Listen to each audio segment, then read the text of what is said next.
сағат 10:30-да ұйықтайтын болыңдар. Ешқандай бірақ деген жоқ. Тағы тамақтануға қатысты.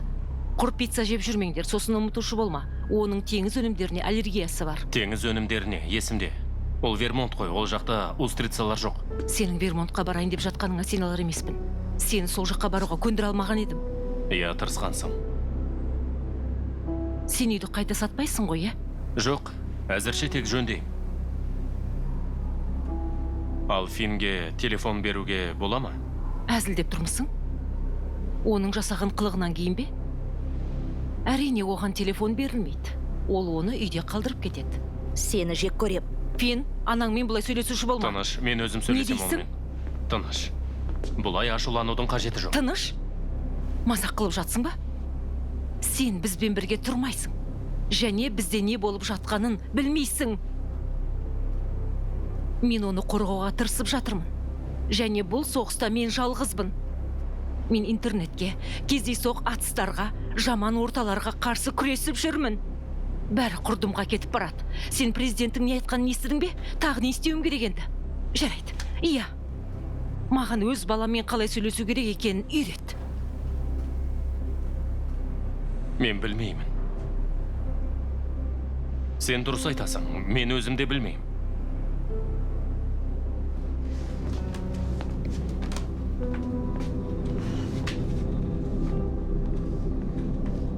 Ей, жігітім. Біздің кететін уақытымыз келді.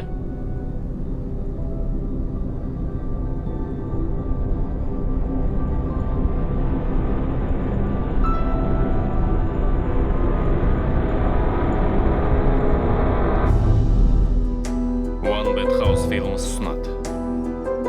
Энди Миттонның фильмі.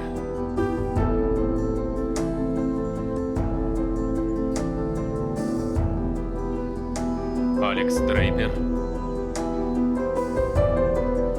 және Чарли Такер.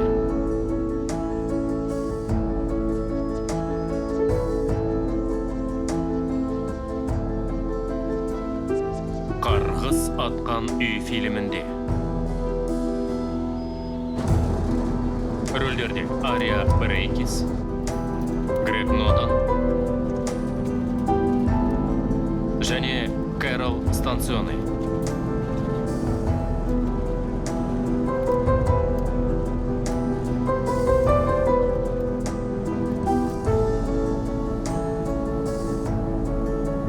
Композитор Энди Миттон.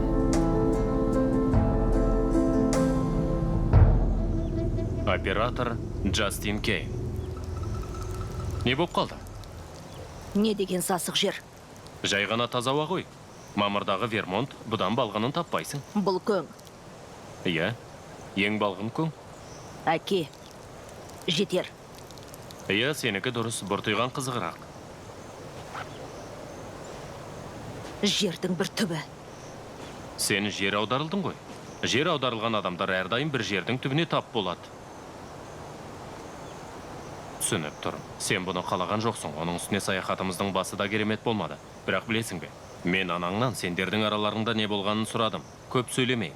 Бірақ мен оның мұндай жабырқаулы түрін ешқашан көрмеген. Және саяхатымыз сенің көңіліңді қалдырғанын қаламай. Қалдырып қойғаны қашан? Түсінемін, мені де. Неге? Мен 13 жасқа толғалы жатқан баламды емес, 12 жасар баламды көремін деп үміттендім.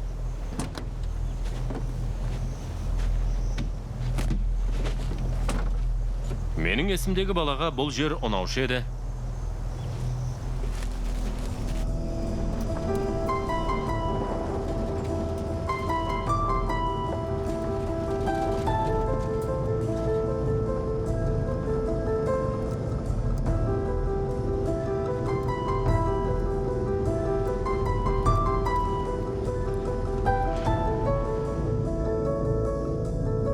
Продюсер Ричард Кинг.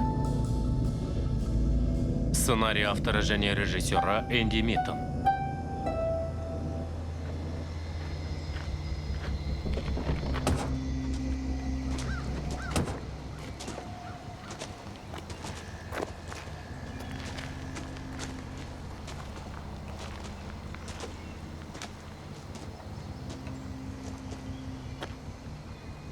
Бұл кімнің үйі? Мен оны сатып алдым. Сонда ол сенікі ме? Мен сені үйді жөндеу үшін жалдаған екен деп ойладым. Иә, анаңа дәл солай айттым. Сен оған өтірік айттың ба? Шамалы ғана. Асырып айттым деуге болады. Не үшін? Мен үйлерді алып сатам. Ал анаң оны ұнатпайды. Құмар ойындар сияқты. Сен ақшаны үйге тігесің бе сонда? Жоқ.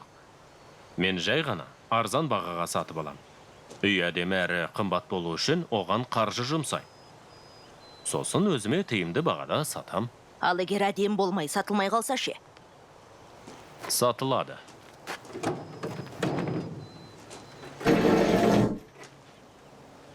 Мен қолымды жарақаттап алам. Анаң да дәл солай айтты. Кетсінші, ол не түсінеді дейсің? Әй! Сайтан алғыр. Иә. Не дейсіз? Иә, сын ба? Сонымен... Иә, керемет. Мен онда... Иә, құрылыс арқылы өтіп, кішкене алға жүресіз. Жарайды. Керемет, келістік. Иә, рахмет. Сау болыңыз.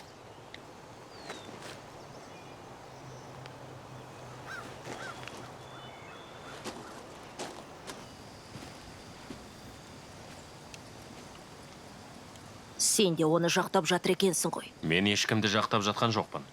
Бірақ шынымды айтсам, сенің анаңның да сөзінің жаны бар. Ол менің компьютерімді ақтарды. Дұрыс деген, сен өзің де білесің. Әке, елестетші. Сені мен жауаптардың арасында. Яғни барлық сұрақтарыңа, сенің бүкіл сұрақтарыңа жауаптардың арасында бір ғана есік бар. Оны ашуға болмайды. Бірақ ондағы құлып әбден құртылған. Мысалы сен, соған кішкене болсын қарау үшін, ол құлыпты бұзбайтын едің бе? Сонымен сен қаншалықты көріп қойдың?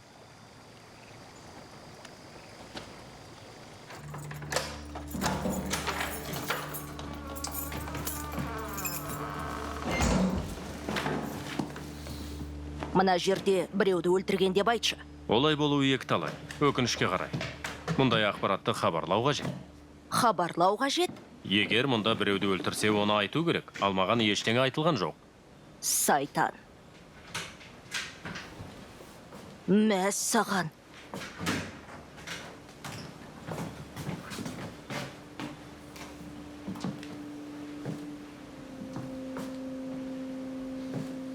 Мұнда барлық заттан бір жаман иіс шығып тұр. Біз мұржа құбырын тазалаған кезде бір сыйлық табатын сияқтымыз ғой. Қандай сыйлық?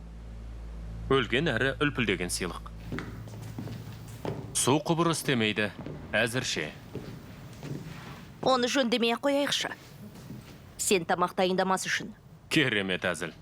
Иә, мүлдем тамақ әзірлемей қояйық. Жай ғана... Бұл енді артық кеткенің. Әзілдеріңді әлі жетілдіру керек екен. Дұрыс айтасың. Қысқа толқынды пеш, пиццерияның телефоны, керегіңнің бәрі бар. Жарайды, бір мәнісі болар.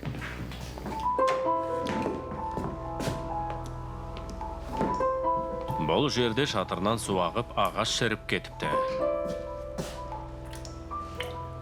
Жөндеу керек.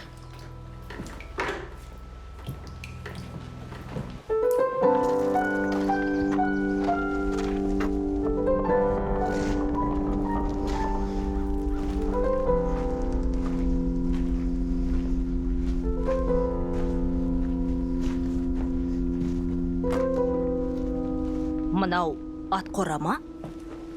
Иә, бұрын сондай болса керек.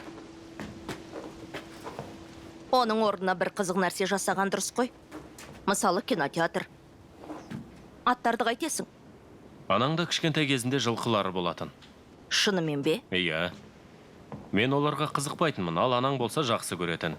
Қазір де жақсы көреді. Иә. Оның сондай суреттері бар ғой, есімде. Иә, ол қабырғаға жануарлардың суреттерін салатын. Не боп қалды? Менің есімде көп нәрсе бар, әлі күнге дейін ұмытпаймын.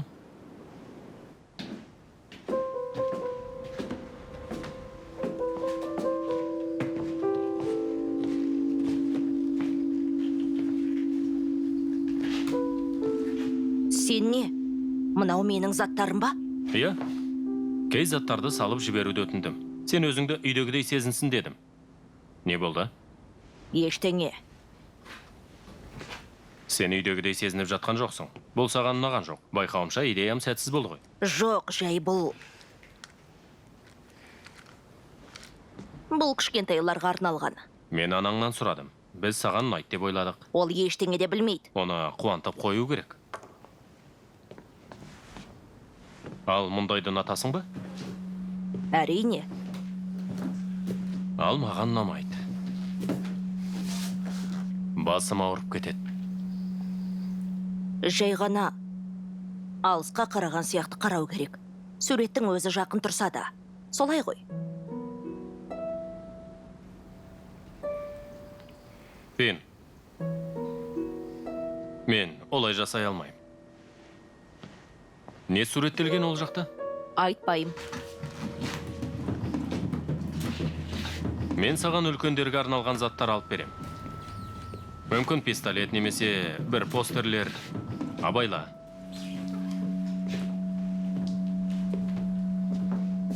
Мұнаны да жөндеуіміз керек. Сен екеуміз осы үйдің дәрігерлеріміз. Оның ақауларын тауып емдейміз. Бұл үйде өмір сүргін келетіндей етеміз.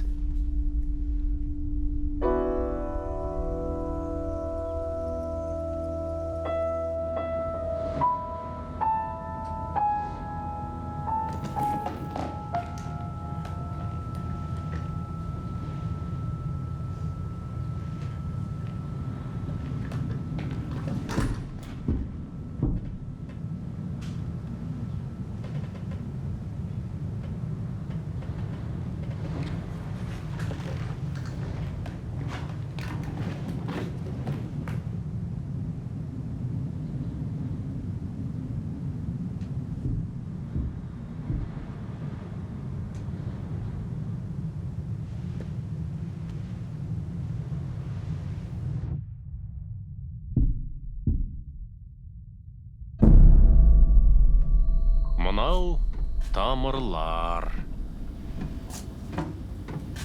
Бұл үйдің тамырлары нашар екен. Яғни құбырлары дегенім ғой, сымдар да сондай. Ал бұл жүрегі. Жүректе нашар істеп тұр. Ол әзер соғып жатыр. Әйтсе де бір қарағаннан ешқандай ақаулары байқалмайды екен. Және бұл біз үшін жаман. Себебі қазір мамыр айы емес, жамбасымыз жаурап қалады. Біз оны... Не болып қалды? Әке, мұнда кім бар? Тыныш.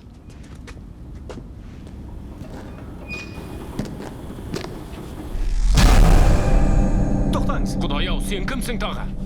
Мен электрикпін. Маған құрылыс арқылы кірсін деп айтты, содан мен... Кешіріңіздер. Құдайым-ай. Мен жаңа шынымен де өліп кете жаздадым ғой.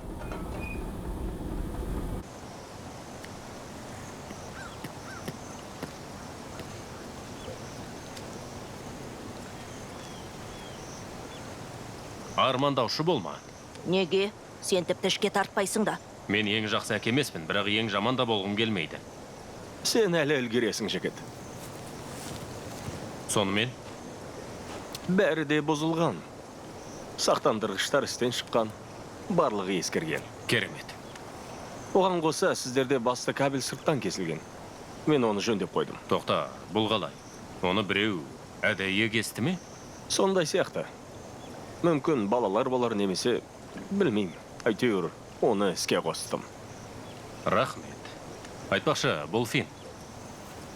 Луис. Сәлем. Және де біз көршілеріміз. Сіздерге ең жақын тұратын біз. Жарты шақырым жерде, оңтүстік көше бойында. Тұз сұрап келу үшін алыста әрине, бірақ егер бірдеңе болып қалса...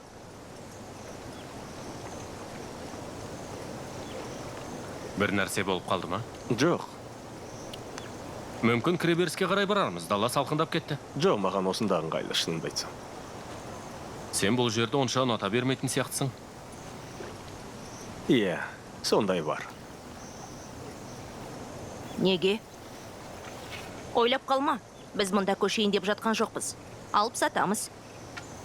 Сендерге не айтылғанын білмеймін. Бұл жерде ешкім өлтірілмегенін ғана білеміз. Иә, ешқандай қызық жоқ. Сендерге ол туралы ештеңе айтпаған ба? Айтуға тура келмеген сияқты ғой. Кім туралы? Менің жастық шағымда бұл жерде бір әйел тұрған. Ол қайтыс болып кетті ме? Бәрі келді. Түнде қалай сайрайтыныңды көреміз. Ол сияқтыларды балалар әдетте мыстан деп атайды. Білуімше солай. Бірақ онда тұрған ештеңе жоқ. Кішкентай қалаларда болып тұратын жағдай ғой. Солай емес пе? Сүйкімді қорқынышты әңгімелер. Бірақ ол сүйкімді болмаған. Ол не істеді? Енді Айта ғой. кезінде бұл жақсы үй болған. Мен ол кезде әлі туылмаған едім. Бірақ мен үшін бұл әрдайым оның үйі болатын. Уақытысында оның отбасы болған, күйеуі мен баласы, бірақ олар фермада қайтыс болып кетті. Өте қорқынышты өлім. Пішен баспақтың астында қалып қойған, сұмдық. Әйел оны өзі істеді деген сыбыстар да бар. Оған ол не үшін керек?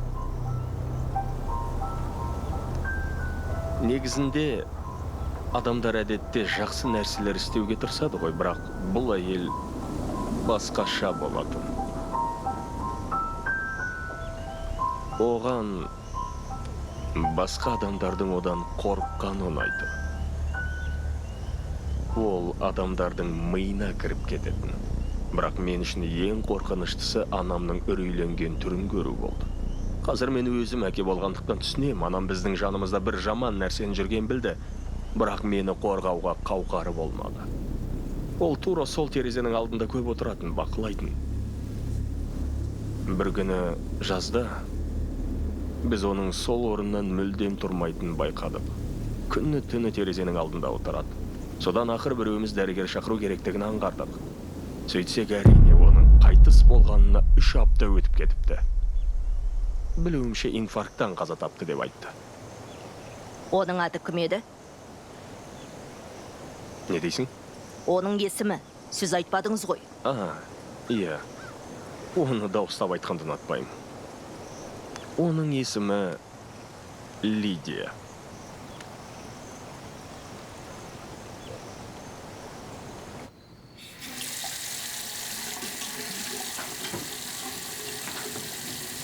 Бұл не үшін? Сен ауырып жатырсың ба? Иә, жүрегімде тесік бар. Иә, әрине. Жоқ. Шынымен, кішкентай ғана. Ондай болып тұрады. Ол сенде бұрыннан бар ма? Әрдайым болған екен. Бірақ ол туралы мен 1 жыл бұрын ғана Калифорнияда жүргенде білдім. Жаман естіледі екен. Ал одан қайтыс болуы мүмкін бе? Одан гөрі үстіме ұшақ турбинасы құлағаннан қайтыс болу мүмкіндігім жоғары. Сенің бөлмеңде салқын ба? Жамбасым жаурайды. Онда көрпе ал. Сен не сөйлеп тұрсың? Мен солай сөйлейін бе? Иә. Бірақ...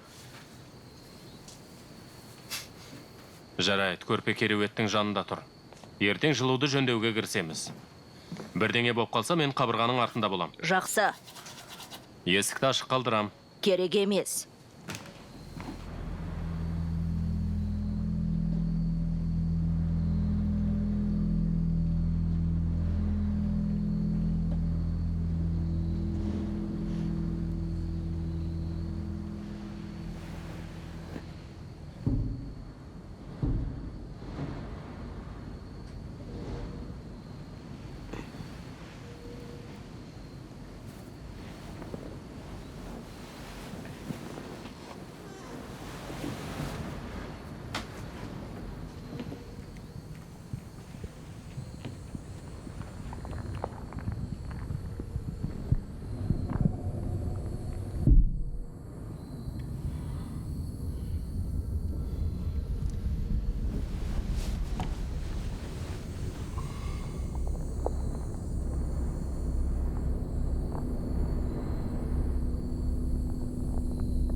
Анаш.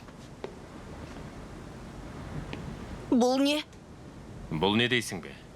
Үлкен өлген қарға. Я осылай асықпа. Ойша сызықсыз және уайымдама.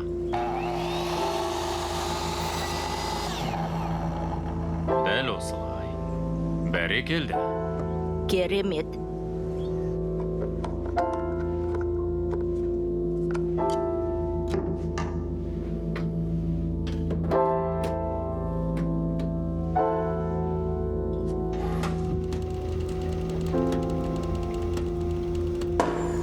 Болды.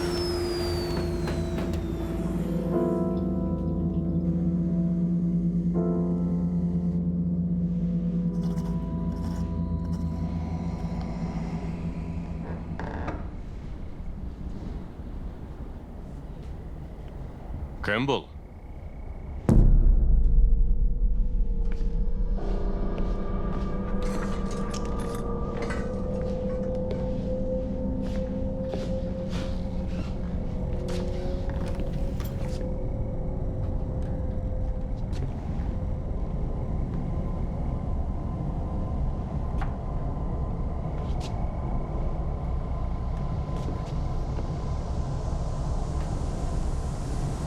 Шамның не қажеті бар?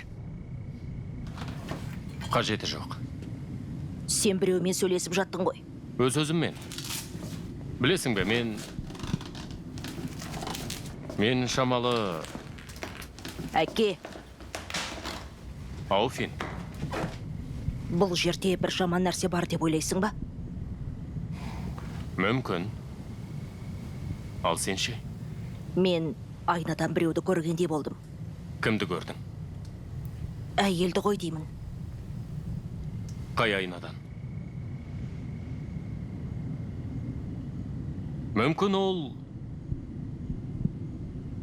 Ал оның түрі қандай болды?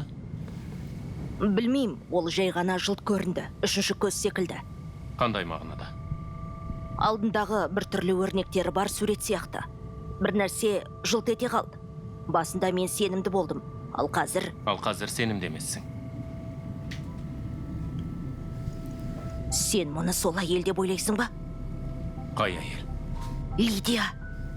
Неге сыбырлап айтып жатырсың? Білмейм. Ал сен бұл жерде бір нәрсе көрдің бе? Жоқ. Міне осы жер.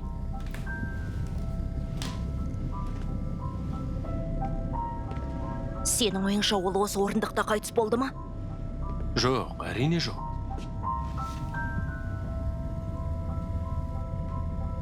Кеткің келеді ме? Жоқ, Мүмкін қорқу керек шығар. мен қорықпайым. Онда менің бөлмемде ұйықта. Сосын батырсынбашы, жарай ма? Айттым ғой, мен қорықпаймын. Мен түсіндім. Бірақ есіктер ашық болады. Әке, Бірдеңе болып қалса.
Лидия.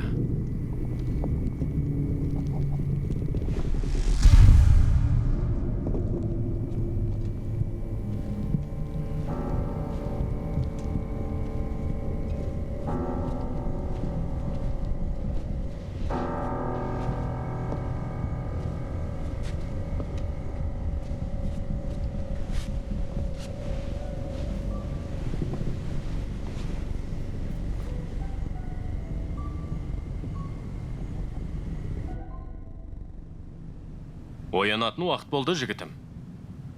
Тағы да кішкене. Мен түс көрдім. Ойымнан кетпей жатыр. Мен біреуден бізге қалуға бола ма деп сұрап жатыр екем. Қалуға? Мен содан сұрап жатыр екенмін. Кім болды екен ол? Тоқта. Апам да болды ма? Құдайым ау, есіме түсті. Лидия. Бұл Лидия болды. Ал сосын ол маған сенімен не болатынын көрсетті. Сен әншейін... Әке?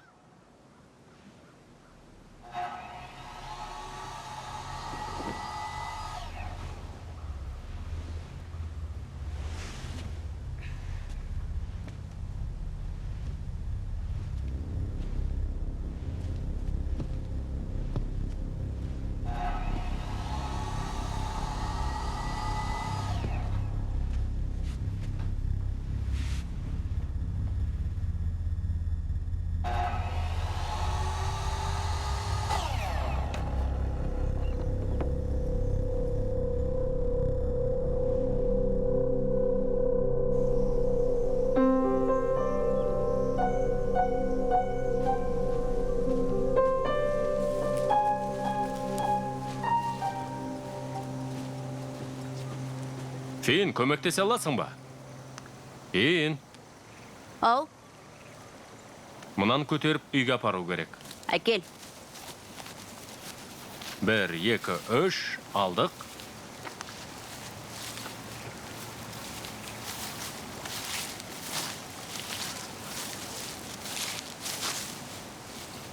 Сен бір түрлі үнсіз жүрсің ғой, бәрі дұрыс па?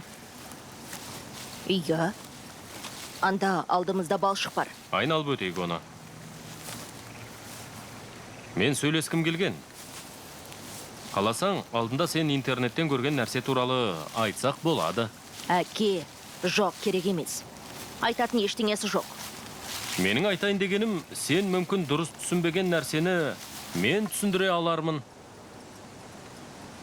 Жарайды, түсінікті, жарайды, мен түсіндім. Рахмет.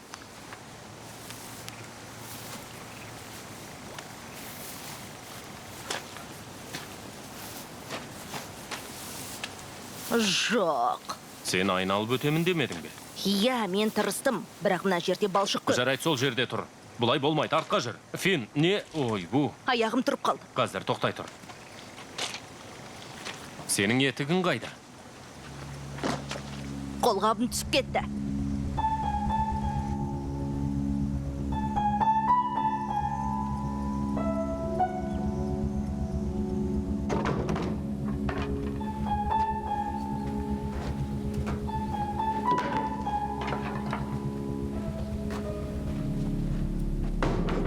Демек, сен де әрдеңе көрдің бе? Әрдеңе деген не? Енді интернетте. Сен ол туралы сөйлескің келмеген еді ғой. Жарайды, маңызды емес. Жоқ, мен жай ғана. Тыңдашы. Қыздарға қарағың келгенде тұрған ештеңе жоқ. Жоқ, о не дегенің, әке? Мен ондай туралы айтып жатқан жоқпын ғой. Мен қорқынышты заттар туралы айтып жатырмын. Сен сонда қатыгез бір нәрсе көрдің бе? Иә. Біреуді өлтіріп жатқанын көрдің бе? Оны қайдан көрдің? Жаңалықтардан болса керек. Ол жерде бір жігіт болды. Оның басын кесіп жатты. Сосын ол қатты айғайлады. Яғни айғайлауға тырысты де. Сайтан алғыр, сайтан! Құдайым ау. Тыңдашы, Фин. Біздің әлем бұл ауру жер. Құдай ай. Көмектесші маған, өтініш. Ал сен анаңнан сұрадың ба? Енді сұрағандай болдым. Ол қатты ұрысты. Кеш болған. Маған ұйықтау керек болатын. Мен бөлмеме кетіп қалдым. Ол жылағаннан кейін сөйттім. Телефонмен сөйлесіп жылап жатты. Кіммен сөйлескенін білмеймін, бірақ ол қорқатынын айтты. Себебі мен әлемде бәрі нашар екенін және әлем біртіндеп жоғалып бара жатқанын білем, әке. Білесің бе, сенің анаң шынымен де солай ойлайды. Оған қалада тұрудың қажеті жоқ. Саған да. Сен келсесің бе? Әлем жақында... Жоқ. Ал келсең, айтар едің бе?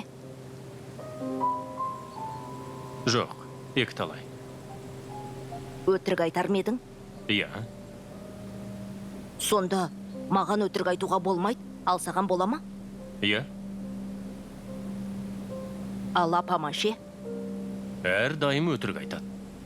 Ал керек болса. Сонда сендер мүлдем ұялмайсыңдар ма? Жоқ.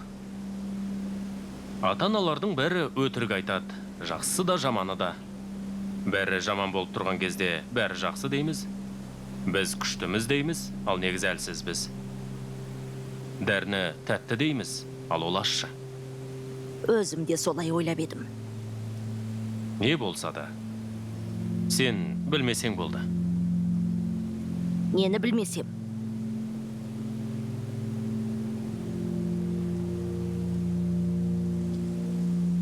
Әлем қауіпті жер екенін. Барлық үшін солай.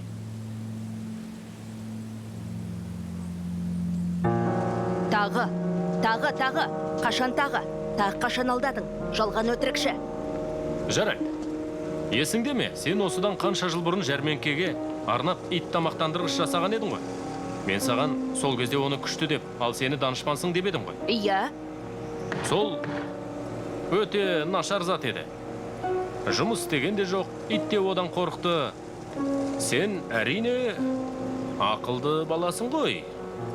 Бірақ сол күні сен жарамадың. Бірақ біз түр бермедік, шамалы өтірік айттық.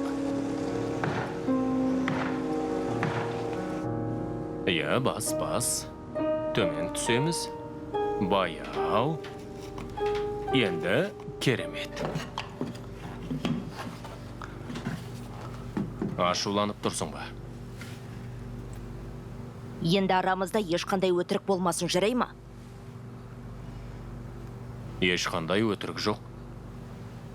Шынымен де үйді сатасың ба? Неге оны сұрадың? Сен не? Жоқ, тағы да өтірік. Жоқ, мен қашқақтап жатырмын, бұл басқа нәрсе. Өтірік айтпас үшін қашқақтап жатырсың ба? Сонымен сатасың ба, жоқ па? Сатпаймын деп үміттенемін. Бұл ең жақсы. Сен қалай түсініп қойдың? Мен білмеймін. Жай бұл жерде барлығы. Менің бөлмем. Ондағы барлық заттар. Әрдайым бір түрлі сезім болады.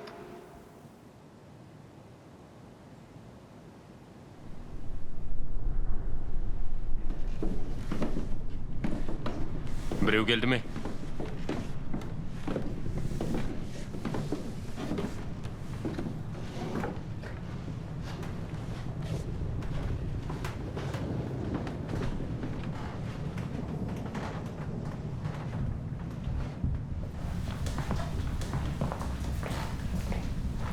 Сен мұны...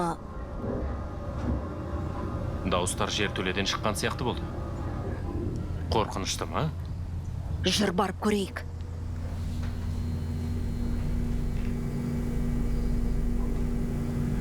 Сенің ана жақта күткенің дұрыс. Әке, жүр дейім.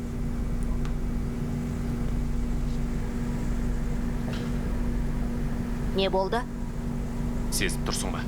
Жел. Жылы ауа. Ал. Жылу қосылып кетті.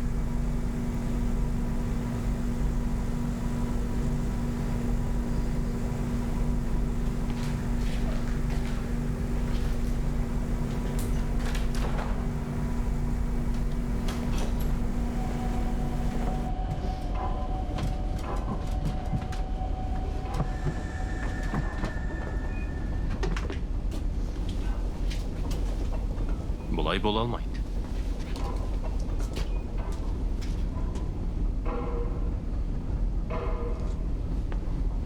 Мүмкін. Бұл жақсы шығар. Бірақ ол қалай қосылды?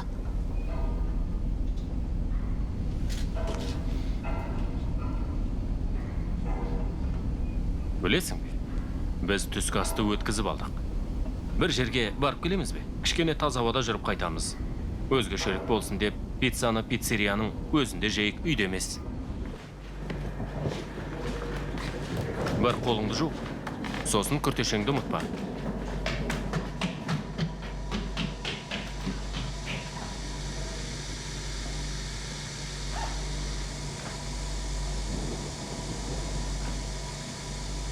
Құдай-ай.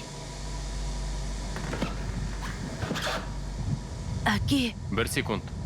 әке, Не болды? сол әйел.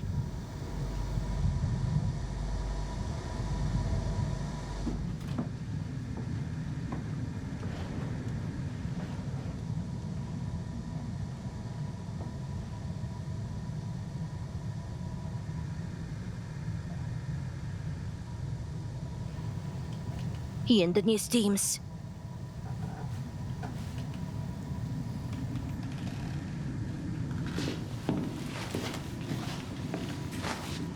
Осы жерде тұр.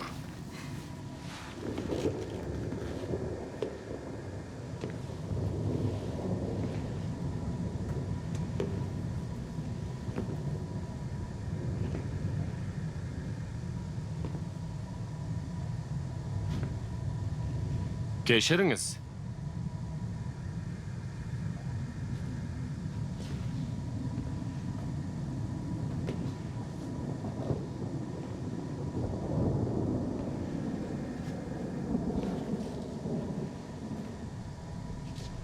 Кешірім өтінем. Мен сізді көріп тұрмын.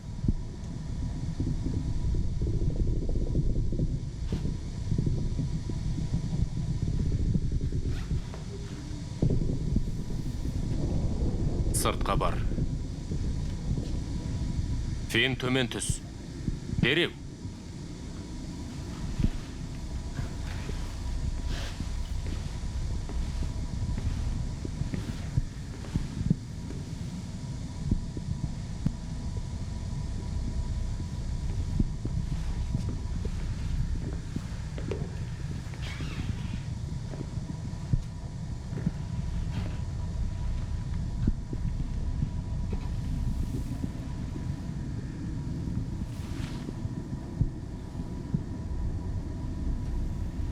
Керек емес.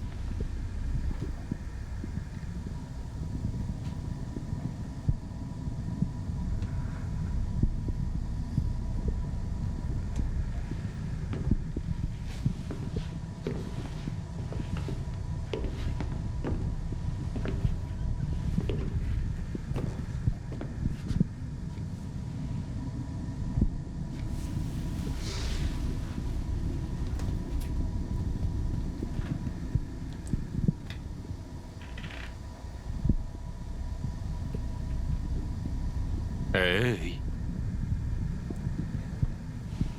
Есімін айтсаңшы.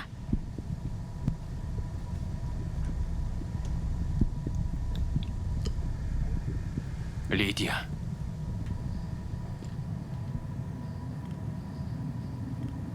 Менің ойымша ол... Осында қал.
Солай дұрыс болады. Не, жоқ. Әке керек емес. Сәлембаев, Мен де сендерді ойлап жатыр едім. тыңдашы. Мен бұл жақта не болғанын кейін ашып түсіндірем, бірақ бізде қиын мәселе болып тұр. Құдайым-ау.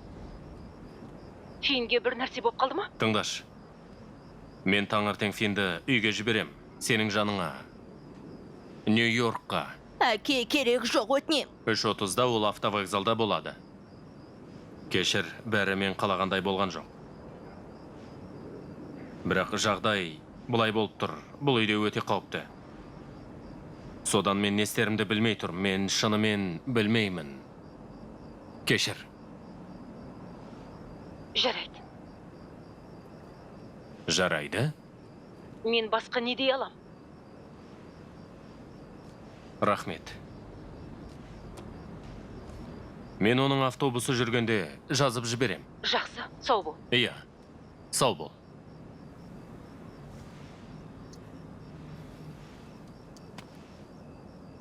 Қойшы енді, олай қарамашы маған. Мен басқа не істеуім керек еді?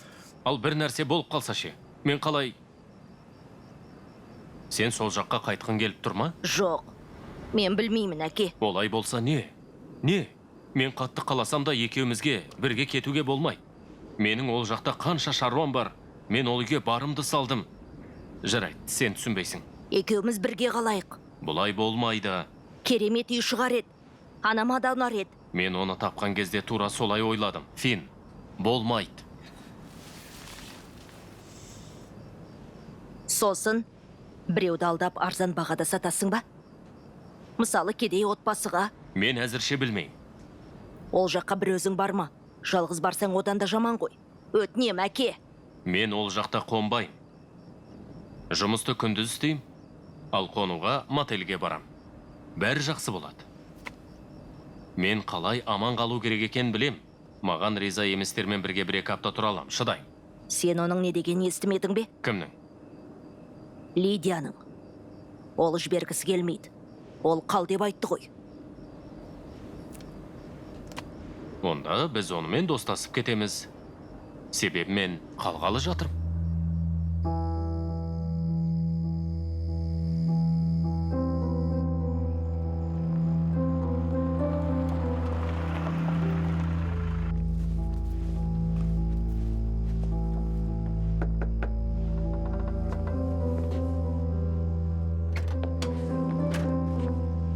Сәлем.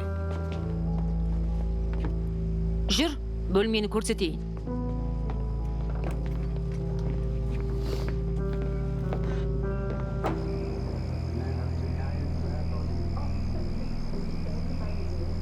Біз екеумізге бір мәселе бойынша сөйлесу керек. Не болды? Сен толығымен айтпадың ба сонда? Жоқ. Бәрін емес. Мен сендерге бірінші күні келгенде кабель кесілген, электр қуаты жоқ деп айтқам. Соны мен кескен болатын. Қалай, сен бе? Не үшін? Осыдан 4 жыл бұрын кескенмін. Ол жақта бір түрлі нәрселер болып жатты.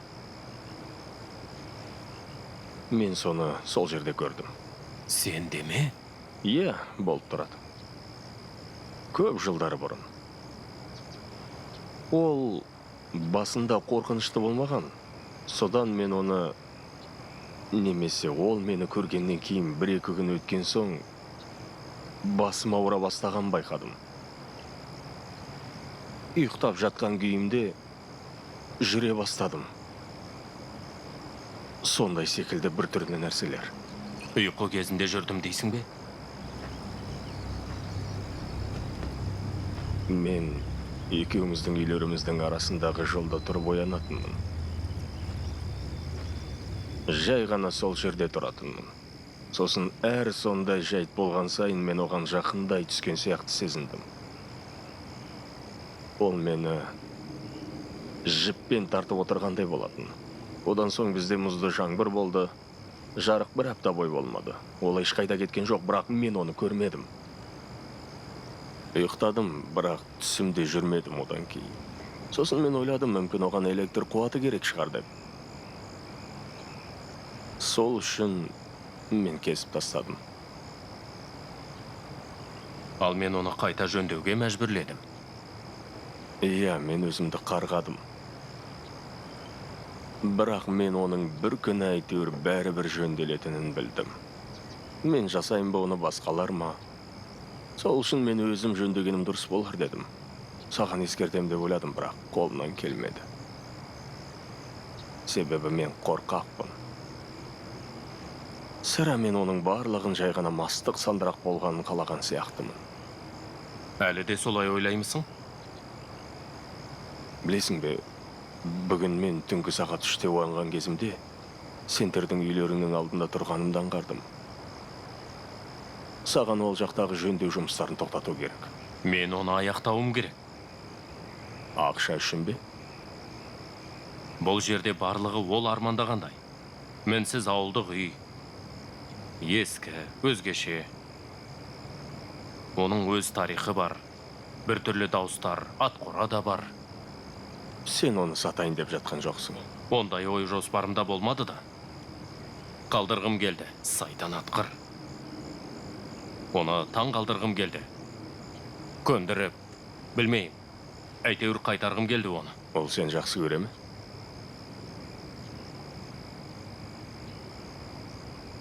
Егер жақсы көрмесе,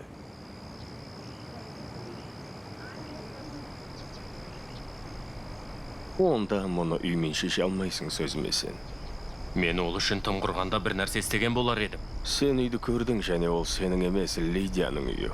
Ол қарғыс атқан Сен үй. өзің айттың емес пе? Үй бұрын жақсы болған деп. Демек ол қайтадан сонда үйге айналады. Маған сен. Жоқ. Қаласа өлгенше қорқыта берсін. Бірақ не істей алады ол маған?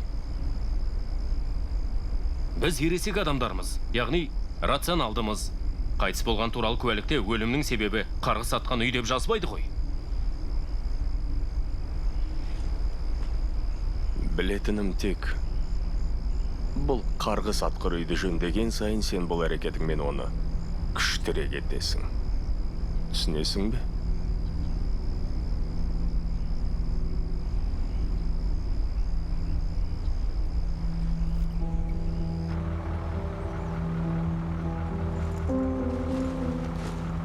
Мен сені жақсы көрем.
Ал жарайды.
Ренжіп тұрмысың?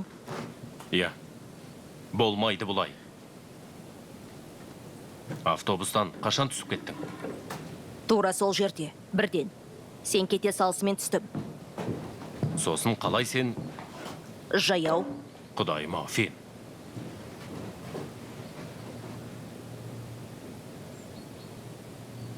Онда көмектес.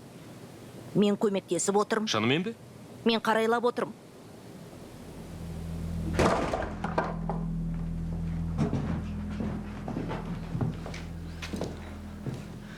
Топтық жұмыс деп осын айт. Иә. Қызық бұртиясың, маған айт. Мүмкін маған рұқсат берерсің. Ертең қалаға барасың, мен айттым. Бұл талқыланбайды. Біз екеуміз протонды зеңбіректер ал, бұл қарғы сатқан үйді тазалап шыға алмаймыз. Аузыңды жапшы. Ей, тіліңе байқап сөйле.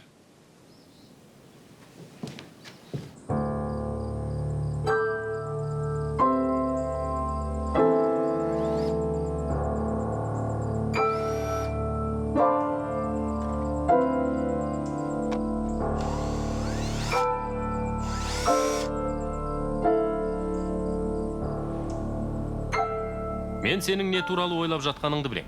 Жоқ, білмейсің. Мені оңбаған деп ойлап жатырсың ба? Қателестің.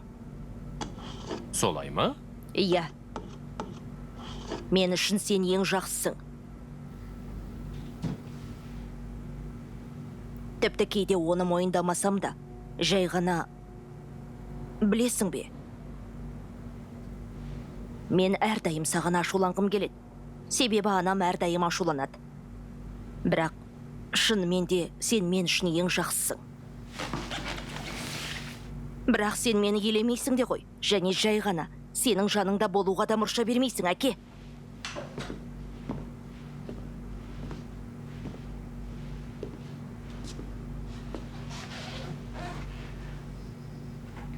Фин, сен және сенің анаң мен үшін... Олай деме. Ешқандай өтіріксіз есің деме. Егер бұл шын болса, неге сен бізбен бірге тұрмайсың?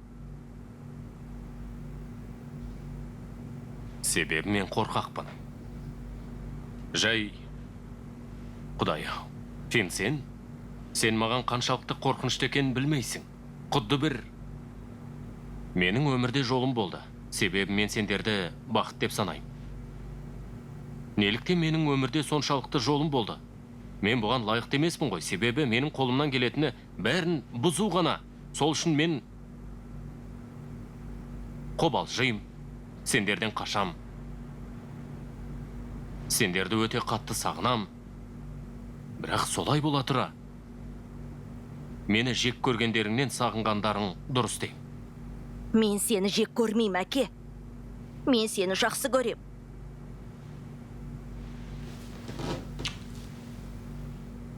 Мен де сені жақсы көрем.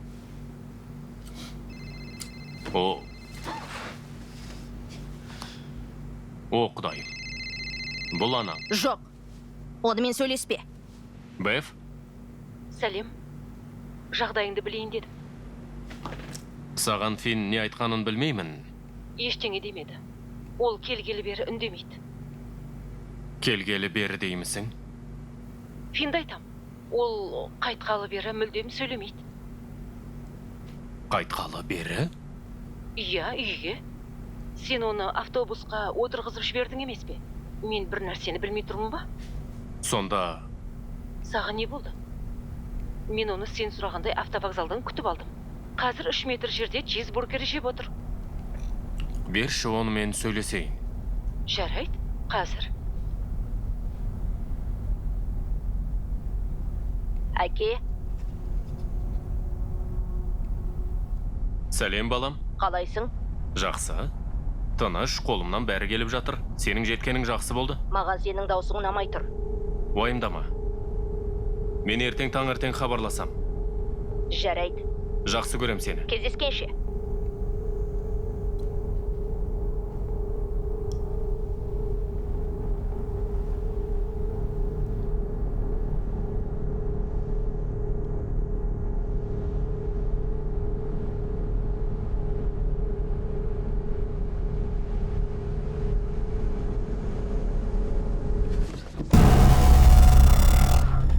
осында қап.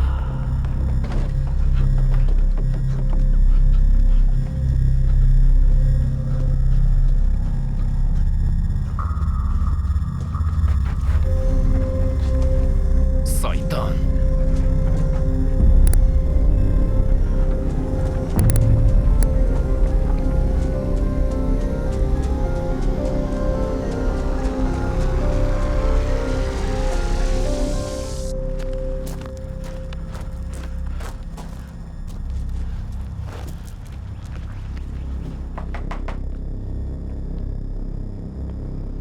Сіз кімге келдіңіз? Айтшы, әкең үйде ме?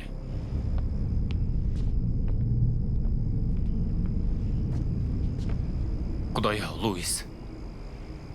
Сенің мұндай жағдайда қалғаның өкінішті әрине. Луис, мен тіпті неден бастарымды да білмей. Қосыл онда. Саған сыра емес көмек керек. Маған телефон немесе көлік керек. Мен саған оның біреуін де бере алмаймын, және де көмектесе де алмаймын. Неге?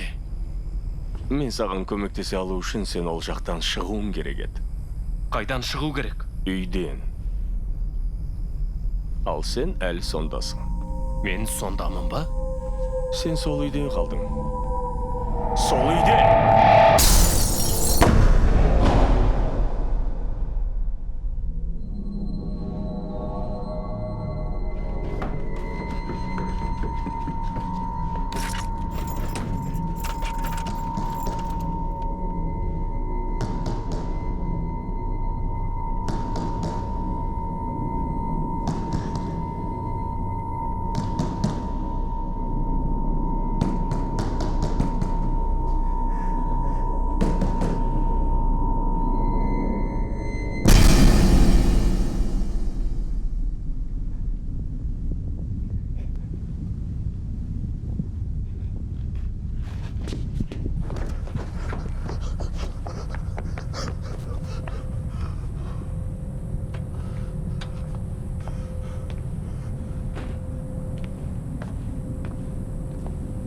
Саймон? Мен шыдай алмадым.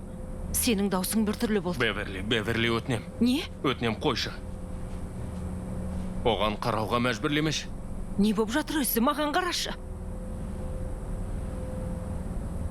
Қара маған.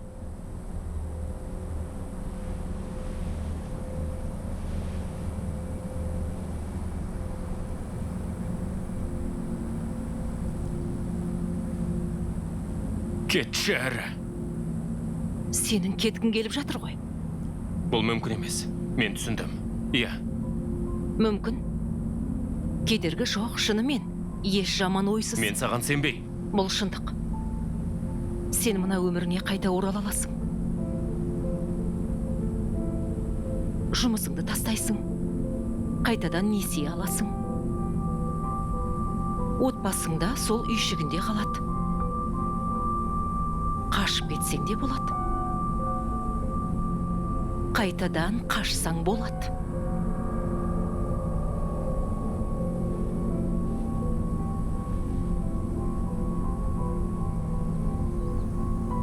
Немесе қалсам болады ма?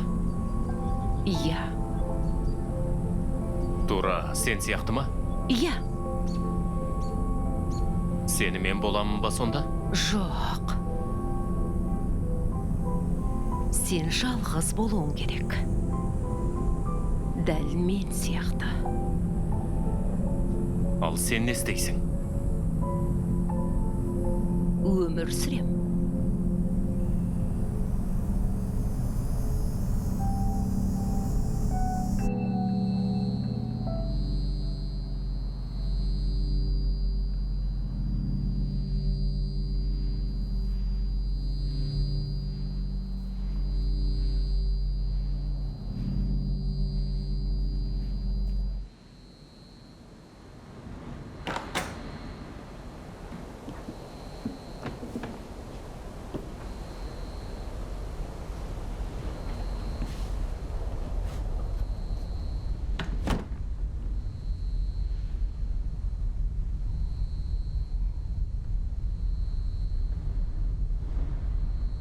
Мен қалам.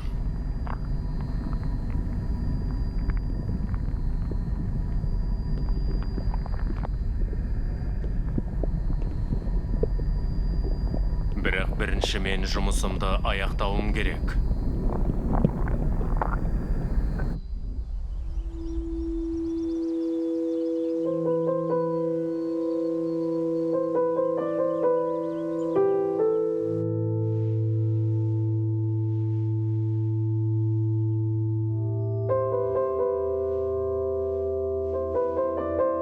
Финге.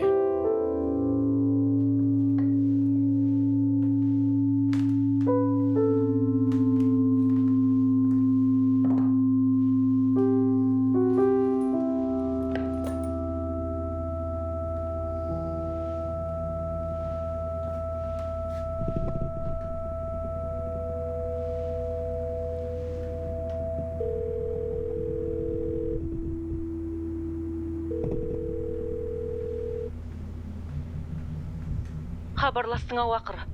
Кешір. Жұмысым көп болды. Бастан асып жатты. Фин әрдайым сен сұрайды. Оған қорқынышты түстер көрінеді. Өзің қалайсың? Жақсымын. Мен үйді көрдім, Саймон. Финнің телефонда суреттер болды, ал телефонын ол маған енді көрсететін болған. Біз уәделестік, сондықтан мен көрдім. Содан? Мен сенің не ойластырғаныңды бірден түсіндім. Содан? Содан? Бұл өте сүйкімді болды, Саймон. Мен өте қуаныштымын. Түсінікті. Тыңдашы, менің ұйықтайтын уақытым болды. Әрине, кеш болды. Енді... Айтшы, Фин ұйықтап қалмады ма? Болады ма? Ұйықтап қалды, әрине. Сағат түнгі 12 болды ғой. Сондай болып қалған ба? Қаласаң, оны тұрғызайын. Егер сен... Негізі ол бүгін қатты шаршады. Мен оны оятпас едім. Жоқ, ұйықтай берсін. Сол дұрыс болады. Келсем. Оны жақсы көретінімді айтшы. Айтам. Сау бол, Саймон. Сау бол, Бэв. Сені жақсы көрем. Жарайды онда.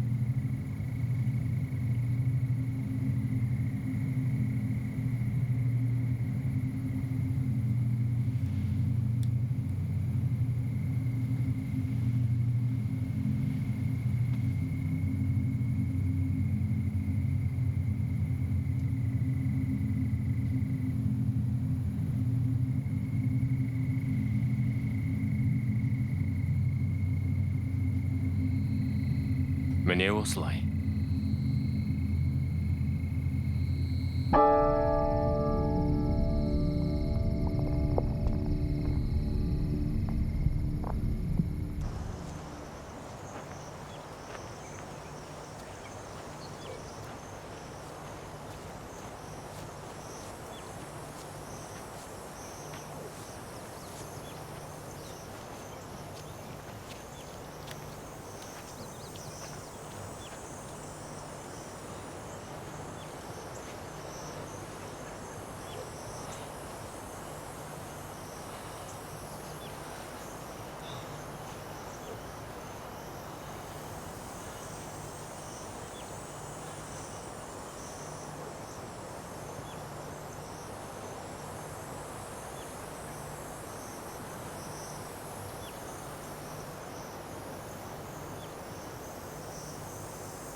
Жоқ.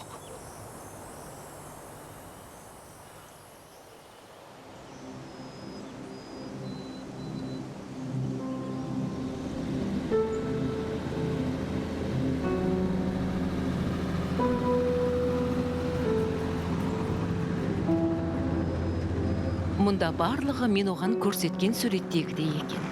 Біз бұл жаққа не үшін келдік? Нашар жер.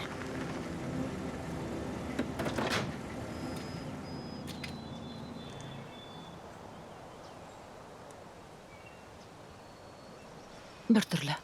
Мен суретке жақында ғана қарап ем, жерленгеннен кейін. Содан бұның қайда екенін бірден білгім келіп кетті. Үй біздікі ғой, я? Иә, солай. Әзірше ол біздікі. Жақында біз оны сатамыз. Қорықпа. Мұның барлығы болған үйде тұра алмаймыз ғой енді. Мен ішіне кіруге қорқам. Мен де кішкене қорқып тұрмын. Мүмкін сен мені күте тұрарсың. Жақсы ма? Мен заттарды жинап... Жоқ. Мен кірем.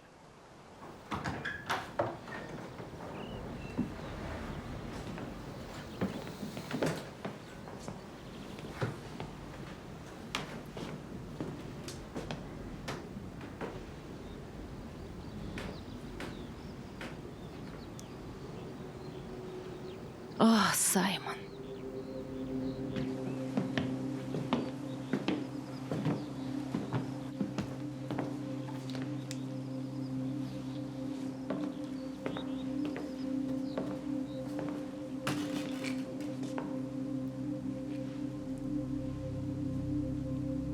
Ол ешқашан сол дәрігерді кездестірмегенде ғой. Сонда уайымдамас еді.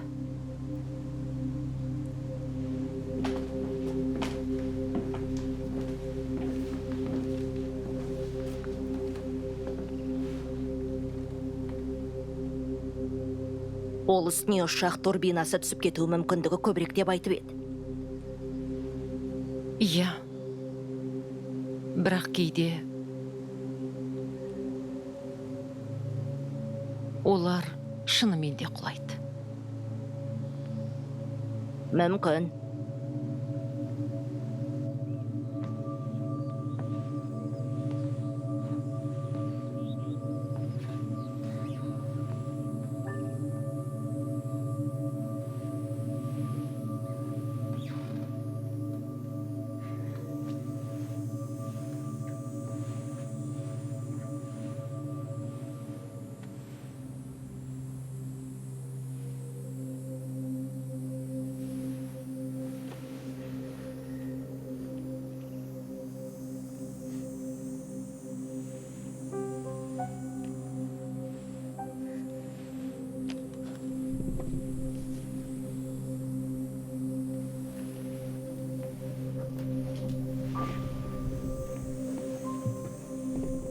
Финге.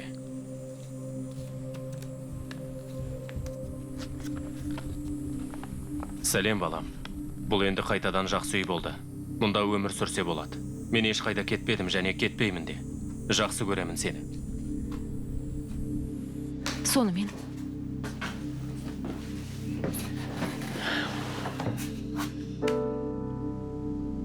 Мұнда керемет екен. Мен бұл жерде жаман болады деп ойлап едім. Бірақ бәрі керісінше екен. Жоқ, жаман емес. Маған бұл жер ұнайды.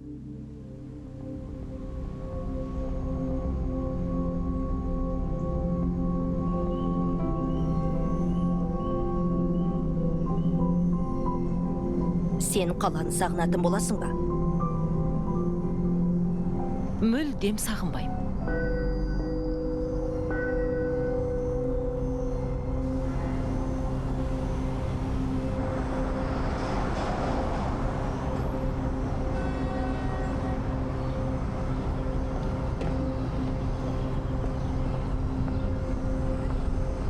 Ал сен не істейсің? Өмір сүрем.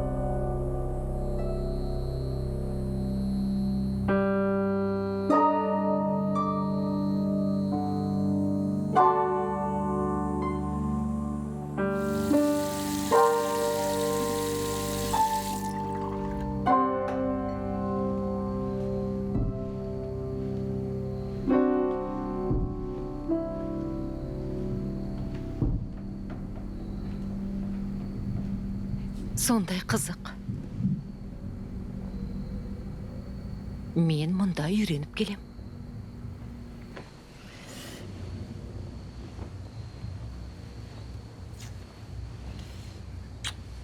Жақсы түс көр.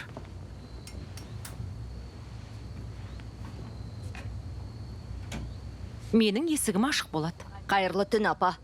Қайырлы түн.